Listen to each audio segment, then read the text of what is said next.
Fidèles téléspectateurs de l'émission Polé, bonjour, bonsoir. Ça dépend de l'heure à laquelle vous allez nous suivre. Aujourd'hui, nous venons avec ce nouveau numéro. Nous allons parler sur le mariage pour cette génération. Est-ce un piège? Sur ce, je n'aborderai pas ces sujets tout seul. J'ai reçu pour vous un homme de Dieu qui va nous parler sur ces sujets. Alors, d'ici peu, il va faire son entrée. Merci.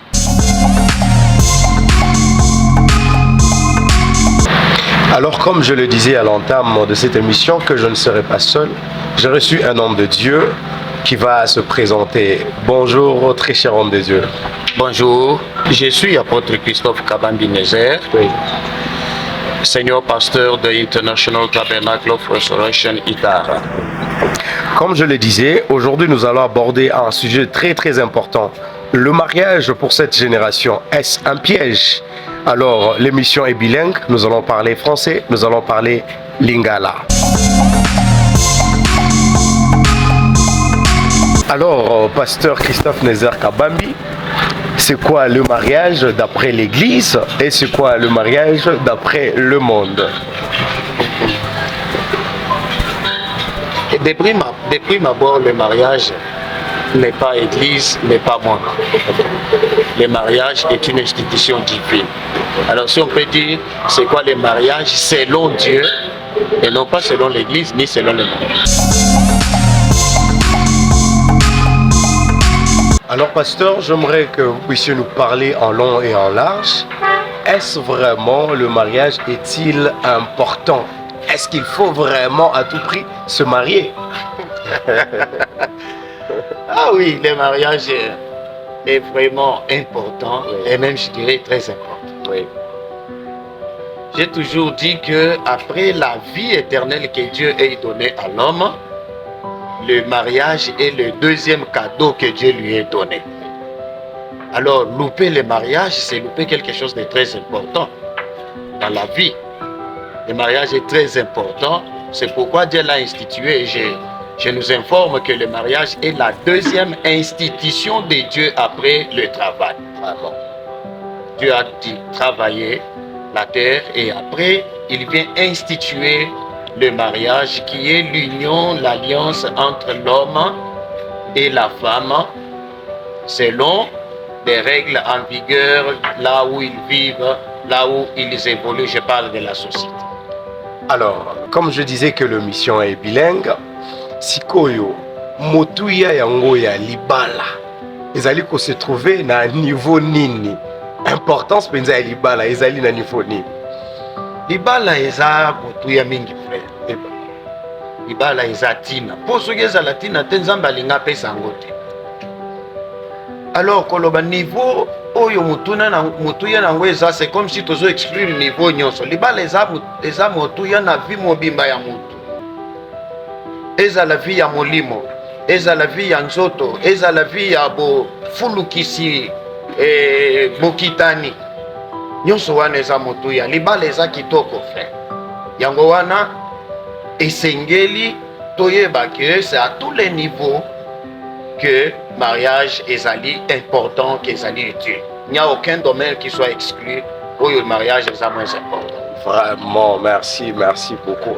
Alors, est-ce que dans les mariages, il est vraiment important d'avoir seulement les enfants? Parce que c'est une question qui fait couler beaucoup d'encre et de plumes. Ah oui, mais l'un des objectifs du mariage, et je dirais même le principal objectif du mariage, c'est la procréation. Moi, j'ai toujours dit que le but même du mariage, c'est le sexe officiel. Vraiment. C'est le sexe officiel. Comment? Soko lobi okota na hôtel, vous pouvez avoir un partenaire pour un temps, mais il y aura toujours quelque chose par rapport à rang social ya mutu, par rapport à ce qu'il est dans la société. Bamoni, ah non, il vit avec tel, c'est pas un peu commode. Mais si Ozana moi si na yo, à l'heure que tu veux et quand tu veux, tu peux le faire et il n'y aura pas de culpabilité. Vous aurez les enfants Et vous allez aussi vous épanouir à part le fait d'avoir les enfants. Ce n'est pas seulement le sexe qui est le mariage. Le mariage est en tout. Dans la Bible, les Oloba, Batumi Balé, Dieu dit il n'est pas bon que l'homme soit seul. C'est qu'il trouve qu'il faut que l'homme soit accompagné. Deux personnes valent mieux qu'un. Pourquoi? Quand ils dorment ensemble, ils se réchauffent. Quand ils travaillent ensemble, ils tirent profit de leurs bénéfices. Donc vous voyez que c'est important de se marier et d'avoir ses partenaires. Ah, ok. Voilà. Papa, donc, ce batumi baé ensemble, on a se réchauffer. Et bon, pour na ba frère, to ba ça, maman oui que se réchauffer, t'es tant que ba bail l'enté. Et comment on se réchauffer? D'ailleurs, Bible les Oloba, c'est lui qui est seul. Comment est-ce qu'il va se réchauffer? Comment tu vas te réchauffer seul? Il y a un autre monde qui a une masturbation. Ok. Le fait d'être seul. Ok. Besoin y a partenaire. Je suis seul. Il s'échauffe. Est-ce que vous savez que la masturbation est un péché? Voilà, c'est la même question que j'allais vous poser. Est-ce que péché nango ezalaka na quel niveau? Parce que na boy na ngana kende na bimalibanda na sali bomona oh na zui na pesi mona batu zemi et comme sous ba problème era koluka kolongola et comme ba problème autant mieux na zui na nganga moka kana mi sepeli si allez les qui nango bon na kozana nga problème te lisu moza côté ni. Oui, mais sur le plan moral. Oui. Sur le plan moral, c'est pas commode. OK. Tous exemples na banyama. Yo so moni mboaze so masturbé. Jamais. Parce que le monde est là toujours parallèle. Ce que nous faisons chez les humains, on le voit aussi chez les animaux. OK. Sur le plan psychologique, psychiquement parlant, c'est pas bien. OK. 3. Quand vous allez vous masturber, vous allez dégager la sémence. OK. Il y a quelqu'un qui est mort dans la Bible qu'on appelle les deux fils de Judas. OK. Ils sont morts à cause de ça. Ils éjaculaient par terre. OK. Alors, vous fouillez la grossesse, mais vous éjaculez par terre. Vous êtes en train de gaspiller la sémence et Dieu ne sera pas pour vous. Ouais, Dieu sera contre vous en cette matière. Ah, bon. Alors, pasteur, vous avez dit que le mariage est très très important et c'est vraiment bien. Là, ça me pousse à réfléchir. Quand est-ce que le mariage pourrait être bien? C'est lorsque on est accompagné d'une bonne personne. Et que faire pour trouver une bonne personne? Ah, une très bonne question. Bon, j'aimerais que l'on n'utilise pas le verbe accompagner. Oui. Parce que même un bébé peut avoir besoin de l'accompagnement. Oui. On ne parlait pas du mariage. Oui. Le mariage, définition, un partnership. Okay. Donc, un partenariat entre l'homme et la femme pour la vie. Okay. Pour la vie. Alors, lorsque Ezali Bongo, un partenariat,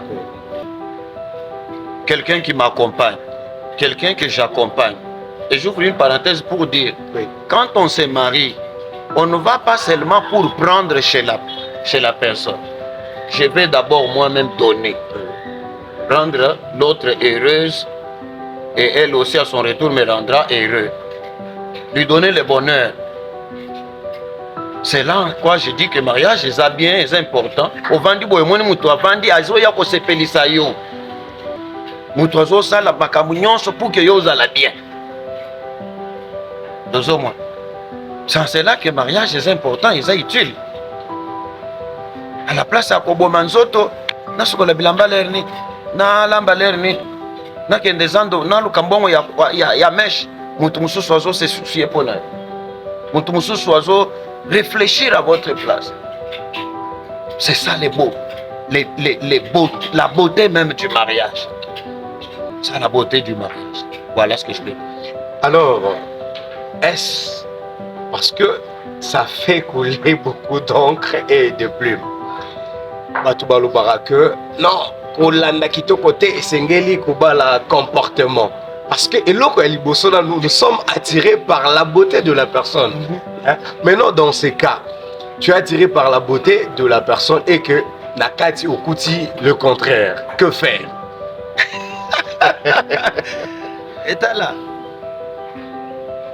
beauté, ezali moko ya ba critère oyo moto azomi pesa pona kopona.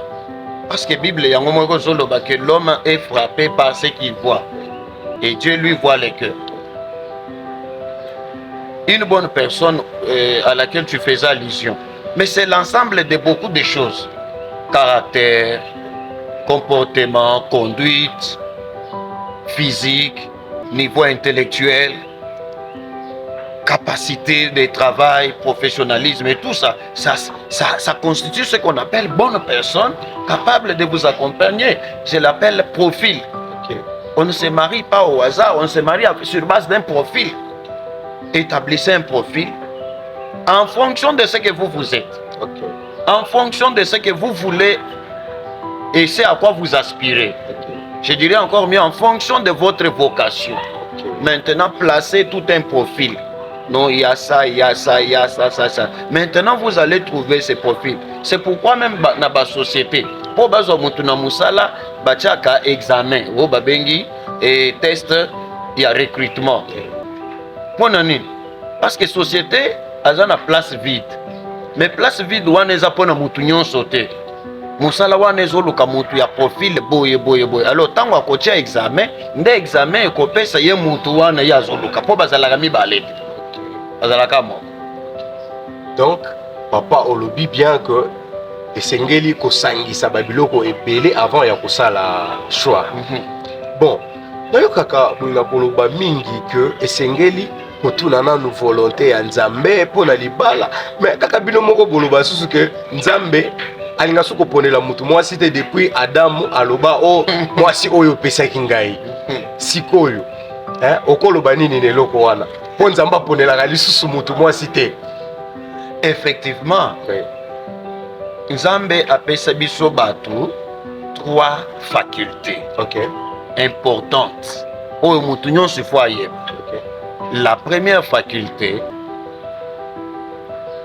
c'est la conscience. Okay. La deuxième, l'intelligence. Et le troisième, qui n'est pas une faculté, mais qui est un être qui nous guide, qui nous accompagne, l'Esprit Saint pour ceux qui sont chrétiens. Okay. Tous ces 3 mis ensemble, ce sont des éléments qui nous aident à prendre des décisions. Okay. On peut prendre des décisions par sa conscience, on peut prendre une décision par son intelligence, et même vous pouvez prendre les décisions suite à des guidances spirituelles. Quand est-ce que Nzambe azopone le mutu mwasi? Parce que les lots, ils appellent les lots karateza makambo ya kala. Non, nga il faut Nzambe ala kisangai na ndoto mwasi na ngai. Ah, ngai na benga kango bomwana. Po mutu oba kolagiso na ndoto frère Kelor. Nzambe akolagiso selon critères ya yeto ya yo. En tout cas. Akolagiso selon ya yo. Jeune homme moko asambele na église alobi Nzambe nalingi mwasi nyonso akoya kovanda pembeni na ngai soki na vandi na église ye wana mutu akozala mwasi na ngai. Etango akomi na église mutu aliboso abandi kobondela après afongoli misu mama moko koko abandi pembeni na ye. Dites-moi na ka oyo okosala ndenge. Ye mo mutu asengeki pa Nzambe. Vous êtes sûr kakozwa? Yakozwa. Ozomona ke ezosenga mayele, ezosenga molimo, mpe azosenga conscience toujours na likambo ya boponi ya mwasi na yo. Okay. Voilà. Okay. Bon, pona bandeko oyo batanga mingi. Amibali misu baza trop exigeant, atangi mingi abi ye mwasi oyo akobala faut pe kaka azala licencié, faut azala soit gradué. Est-ce que eza vraiment normal? Donc mutu nyonso aza na droit ya kobala te, esengeli kaka apona oyo ya trampo ya lingi. Yango nde solution. Nauti koloba makambo mibale. Oui. Na bandela yango. Oui, oui. Na lobi baponaka mwasi na kolandisama oyo yo ozali. Oui, oui. Oyo lingi ozala. Lobi mpe esika yo lingo koma. Yo so mwani ngulu ake kozwa ntaba mpona azantaba ya mwasi. akozwaka ngulu oyo akokani na ye. En tout cas, ça c'est Bato fort. en français balobaka ce qui s'assemble se ressemble. Donc qui se ressemble s'assemble, voilà. Il faut bokokana yambo bosangana. Ok. Eloko ya mibale. Mwasi c'est deux éléments. C'est le cœur et l'extérieur. L'extérieur natangi il faut nazala pe na moto atanga. Comment ngai nazoloba mais nake kozwa baba tokosola na monoko nini. En tout cas, il y a un délicat. Zomon. Donc il faut kozwa yo moto tanga pona mwasi atanga po eloko moko babenga na français complexe d'infériorité taux de supériorité ezalate. Ok. Ozalaki mwana moto ya mbongo papa. Ok. Bokola na vie ya mbongo. Oui. Luka mpe mwasi ya famille ya mbongo. Ah bon? Papa, tika marambo. Kokende koluka mwasi ya mobola te. Papa, donc basi oyo baza na ba famille ya mwasi bango bazo mériter Bakobala na bango. c'est que babala na bango na bango. Te nalobi babala na bango na bango te. Bakobala na bango. Parce que eza niveau ya standard. Eza question standard. Ok. Osomo. Tango yo ozozwa moto oyo aza déjà na standard oyo omesana nango te. Ekosenga biloko babengi ba adaptation. Ok. Et peut-être adaptation misusu esimbaka te. Ok. Et vous allez avoir les problèmes na mariage. D'où bomesana déjà ba sortir na week-end et tout. Zo mobali oyo mpe aza niveau wana oyo amesana pe ba week-end. Yo mwana mwasi okoko omesana déjà papa na bino atinda bino ba vacances asalaka bo yo keko zo mobola aza na mbongo te ya komema o ba vacances. Mais eza biloko omesana na. Vous allez avoir un problème. En tout cas, franchise ezali awa. Donc papa lobi bopona na bino na bino. Bopona na bino na bino monike ozano na mbongo te luka na niveau na yo. Po oyo kende koluka wana amutu mwa mesana na ba standing moko boye tangu ya kokitani wana ekosimba te omona mwa déséquilibre makasi ekozala wana. Ezalaka ka rare. Ok. Ezalaka ka rare parce que règle nyonso souffraka d'exception. Ok. Nasalaki na ndeko moko ya aza na niveau D6. Ok. Mais basi azokende koluka ce sont des licenciés, des avocates et mosusu akutana na ye aza déjà asala médecine. Oh non, il faut na bala oyo nzambe asunga ngai ya convaincre moi si na bise frère, soyons réalistes. Cette femme là, ba aspiration na ye, ba ambition na ye, pensez-vous que ça na niveau na yo? Kokanga ndoki esika ndoki azalaka te. Koluka makambo esika ezalaka te. Bakolo baloba tabaliaka na mulayi ya nini? Ya singa na ye. Bon. En tout cas, pasteur, sikoyo nalingi na tuna mama tuna moko ya buke. Siko nzambe alobelaka mutu ndenge nini pona kopona molongani na ye. Po eloko wana ngaka ntango mosusu okolalaka boye nzambe alakisi yo foto ntango mosusu okeka na nzela bo mongongo moko elobi mwana na ngai ye yo mpenza moto nayebisaki yo alepona ye. Nzambe akoki kolobela mutu ndenge nini mpona choix ya conjoint ou conjointe na ye. Ah, merci beaucoup mutuna malamu. Vraiment. Baza mingi te oyo bazwa ngolu wana. Okay. Même David azwa basi na mongongo na nzambe. Ah bon? David. Na ye pe l'homme selon les guerres de Dieu. Mais azwa mwasi na mongongo na nzambe te. Tanga Bible mobimbo komona. Salomon azwa mwasi na mongongo na nzambe te. Ozomona. Okay. Ndenge nini nzambe akoki kolobela mutu mpona mwasi na ye? Nalingaki peut-être formuler question na koloba ndenge nini nzambe akambaka mutu mpona kopona mwasi na ye. Ah bon? Ah, en tout cas, vous allez mieux placer, comprendre. Biso, tout ça, pasteur, vous allez pasteur, papa, sans agnon, surtout. Donc, tu koloba makambo ya profil na yo. Ok. Matthieu 7:7 alobi demander il vous sera donné. Papa ngai na ye awa. Nazo senga mbisi. Yesu azoloba bakopesa yo nyoka te bakopesa yo nini? Mbisi. Nazoluka mwasi oyo Nzambe lukela ngai ye. Mwasi atangi. Mwasi azosambe. Mwasi azoko lamba bien. Et puis azabo yazata ibo ndenge bino na mukili ya lelo ekomi taye il faut ezala boye boye likambo te.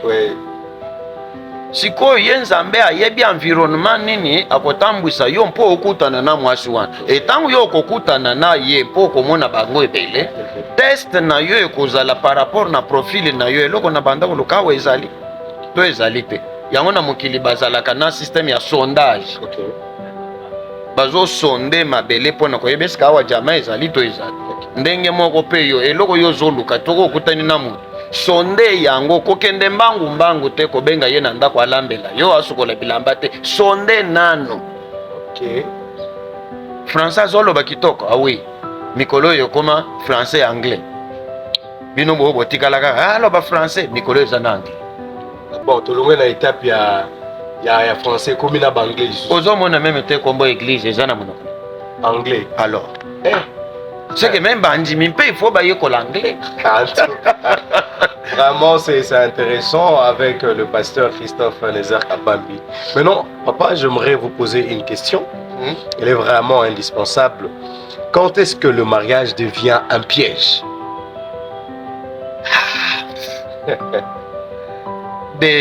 D'emblée, oui. Le mariage n'a jamais été un piège. Le mariage est une bénédiction de Dieu.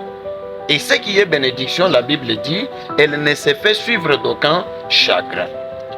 Mais quand est-ce que le mariage peut devenir un problème à la place de dire un piège?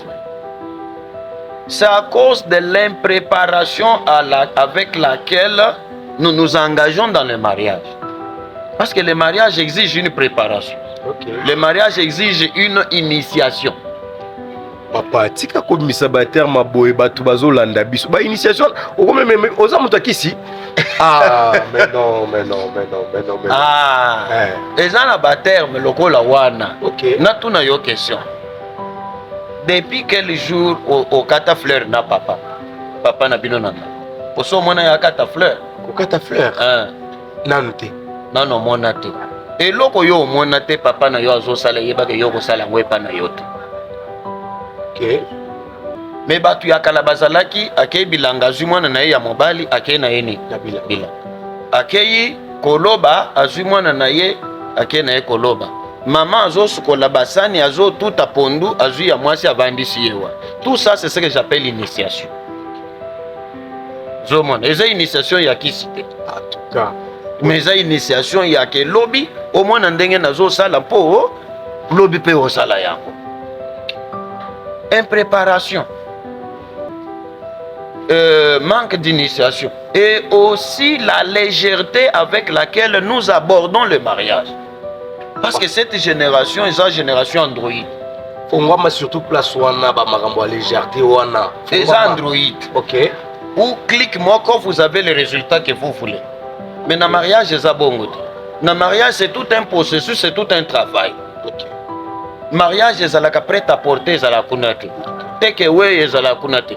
Fast food ezala kunate. C'est-à-dire osombi mbala moko lati na mariage ezala kate. Obobenga kalamba et tout le buka lelo lambalia na mariage ezala kate. Solo. Mutu oyo ozomona wana akoyeba yote. Vandisi ye pembeni na yo. Obandi kozwa biloko oyo oza nango kati na yo ozokotisa epai na ye. Ozwi epai na ye okotisi epai na yo. Etango mayonnaise wana ekobala na bien nde libala ekozala malamu. Mais soki mayonnaise wana ebalani te ndi problème na mariage oyo bengi piège yango oyo. En tout cas, po ekokanga yo singa na kingo nazoyebisa yo libala ya mabe ezali veranda ya lifeli. Libala ya mabe ezali veranda ya nini? Ya lifeli. Libala ya malamu ezali pe veranda ya paradis.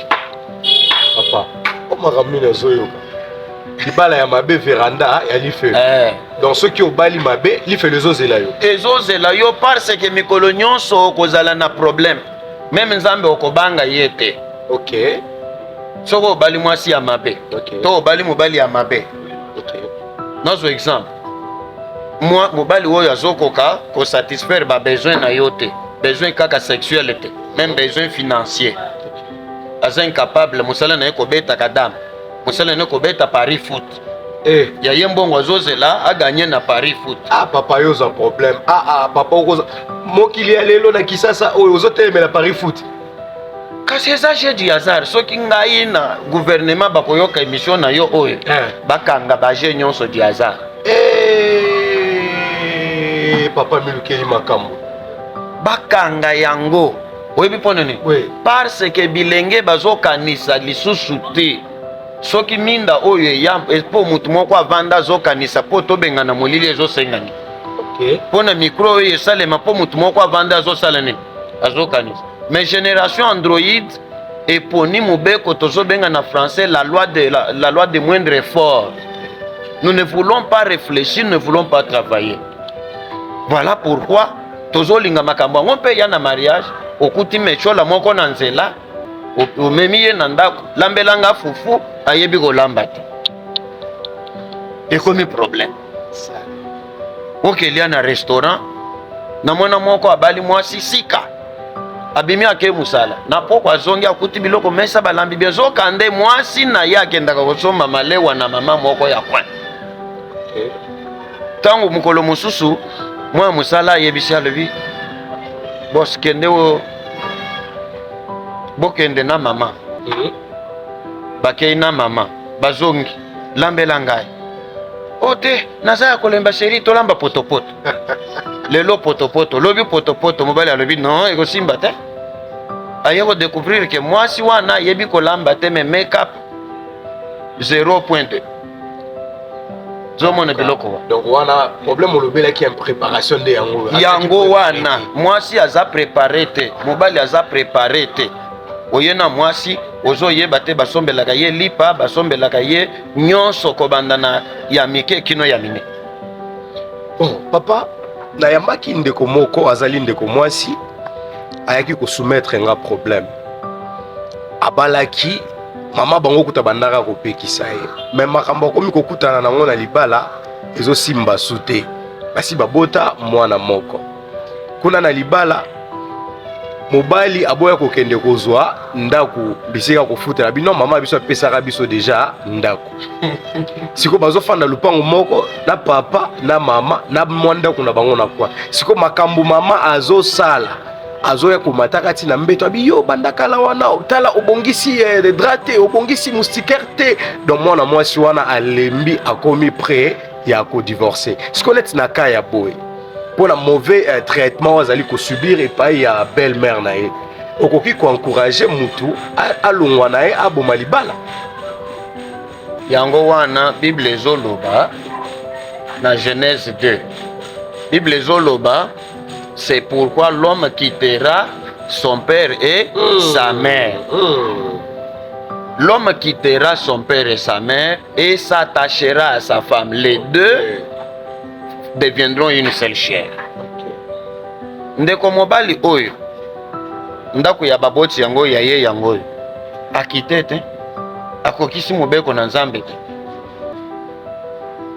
Biloko mama bokilo azo sala d'ailleurs et soki nakoki koloba ke eza impolitesse. OK. Parce que soki mwana na yo akomi mokolo po okota na chambre na ye fo toke. Mais à combien plus forte raison oyo aza déjà marié. Yo okende komona mbetu na ye, okende komona salité na ye. Eza impolitesse. Mais est-ce qu'il faut moi ça bon malibana? Pona wana. Est-ce qu'il faut bakabwana pona yango? Nandimite qu'il faut bakabwana. Il y a toujours des solutions. Donc moi si aboma na ye libala te. Non, avant na ye. Mais aluka méthode nini bakoki kobima wana. Bon, papa. Motuna mususu eyelinga pendant que tozali ko solo. Ozali papa moboti bana. Siko est-ce que koki ko permettre mwana na ya mobali abala mwasi oyo asi abota azana mwana moko. Oko permettre ye abala mwasi oyo asi abota. Mariage moko na ndimbola nango ezali union ya mobali to mwasi basée sur leur libre consentement. OK. C'est-à-dire que mutu akoki kotinda yo te bala kaka ye. OK. Tout comme mwasi bakoki pe ko forcer ye te bala kaka ye. OK. Même mibeko ya bamboka ezo pekisa eloko oyo. OK. Sikoyo ndeko oyo asepeli na mutu asa bali mwasi asa abota mwana moko eko kozala ka mwasi te eko kozala pe mobali mwasi alingi mobali abota deja. Oui oui. eza nango problème te, mais eza na mwa problème parce que yebake moto asa bota akabola deja ndambo ya bolingo ekeye pa bana. Ok. Le temps oyo ozoluka asala boye mwana pe kuna azoluka asala boye, il cherchera satisfaire d'abord mwana, et conséquence mbilinga ekokota na kati ya mariage. Ok. De ce fait yo moto boti nanu te le bon sens nalobi teke nzambe motolo, nalobi teke eza mibeko ya mboka motolo, nabi le bon sens ezosenga ke yo obala mwasi oyo abota te mpo yo mpo bota te. Comme ça bino nyonso bobanda kobota oyebi lisolo ya un but marqué à l'extérieur compte double alors mieux vaut bobanda bino nyonso match 0-0 mpo ezala malamu. Papa osa somo, papa lobby un but marqué à l'extérieur quand double. En tout cas papa, nous tendons vers la fin de notre émission et j'aimerais bien vous poser 2 ou 3 petites questions avant de conclure. Maintenant, le pire intervient à quel moment dans le mariage? Parce qu'on dit on se marie pour le meilleur et pour le pire. Le pire intervient quand dans un mariage? mitune ezali Ezali papa. ezali phrase oyo tolobaka yango mpo meme ngai mpe naloba yango ekomi lokola refrain universel na hymne ya célébration ya mariage pour tout jeune homme qui se marie ou toute jeune fille, pour les meilleurs et pour les pires. Mais dissertation moke ezopesa ngaki nako kolimbola yango na phrase oyo pour les meilleurs et pour les pires elingi koloba pour les biens et pour les mal, Ok. pour le bonheur et pour le malheur, Ok. pour l'abondance et pour la disette. C'est-à-dire, dans les bons jours, tout comme dans les mauvais jours, nous serons toujours ensemble. C'est ça ce que ça veut dire. Mais Koloba, quand est-ce que ça peut intervenir? Le mal peut venir à n'importe quel moment. Mais c'est la capacité, ce qu'on a bien préparé, bien rodé au départ. Quand les jours mauvais là viendront, vous allez les soutenir. Vous allez vous soutenir.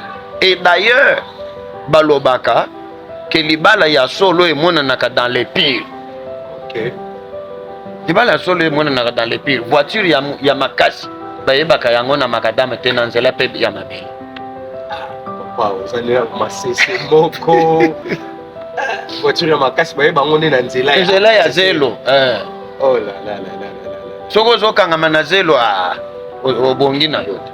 En tout cas, Pasteur Christophe Nézer Kabambi, tozali courir derrière le temps, nayebi te conseil nini okoki kopesa na baye nanu babala te mpe na baye oyo basi babala bakomi koluka babima mpo soki okei na bamaison communale okomona badivorce na badivorce. Conseil na yo okoki kopesa na bandeko oyo nanu babali te mpe na baoyo deja basi babala okopesa bango conseil nini? Merci beaucoup mutuna munene. Conseil na kozanga yango te. Nakoloba na ba jeune nyonso elengeza na mariage. Okay. Bobala. Moto apekisa bino te. Oyo mpe yo ozomona kuna ya mabe ebangisa yo te. Parce que soko omoni moninga na phobie ya dollar ebangisa yo te kosimba dollar. Yo moko simba pe dollar. Ah bon? Mais maintenant, baye nyonso baza na kati. Balingi bo babim. Divorce ezalaka eloko ya bien te. Surtout ceux qui baza déjà na bana. Divorce eza eloko ya bien te. Conseil na kopesa bango eza que c'est toujours possible d'arranger. C'est toujours possible de refaire. Parce que eloko ebendaka divorce ezalaka nini? Eza makambo ebele. Mais soko otangi yango nyonso wana okomona ya liboso oyo ezosala ke divorce ezali incompatibilité ya bapersonnalité oyo baza na mariage. Nalobi bapersone te nalobi bapersonnalité. C'est-à-dire bomoto ya bato oyo bavandi na mariage ezokokana te. Malgré le nombre des années bazo forcer suka ekobeba. La mauvaise gestion de l'argent, la mauvaise gestion du sexe conduit au divorce. Il y a aussi l'ego. On va bien na pédagogie, hein? L'ego. Ngai. Ezandengene. Yo bali mobali. Po mobali wana azwa yo en charge. Alatisa yo a sala nyonso. Mutuna ezali sikoyo ye mobali na retour akozwa nini epana. Ou bien yo bali mwasi po ozala boye ozwa boye mais na retour epana ye okosala nini? Ya kozwa nini? Siko lorsque moninga azopesa yo azozwa te na sima nde divorce esali nini? Eye. Mais yebake na mariage yuma azalaka te yanke azalaka te toza ba partenaire. Za lokola ba joueur na kati ya terrain mokolo ekwa oyo alekeli moninga aza te biso nyonso tozosala mpona eki. Alors je disais que c'est possible ya kobongisa yango. C'est possible ya kovanda mpe kosolola. Papa eloko eleki kosolola ezali te. Soki kosolola ezali kolimbisa mpe ezali et puis tolérance ezali okomona ke divorce ekokozala evita. Bible ezopesa ka moko kaka oyo divorce ekokosalema eza ka ya infidélité oyo babengi na lopoto infidélité to adultère ou bien mwasi abimi libanda na mibali misusu nde libala ekufi. Mais en dehors de cette raison là, je ne vois pas pourquoi mariage faut ekufi.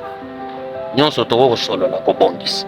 En tout cas, papa lobi ke nyonso tokoki kosolola pe kobongisa.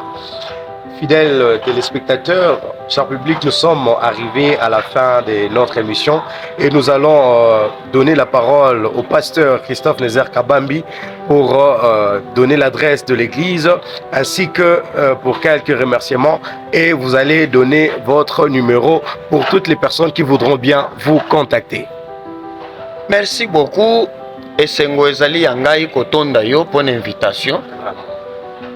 La sepeli na bino na yo na cameraman na yo. En tout cas. Zambe apambola bino. Amen.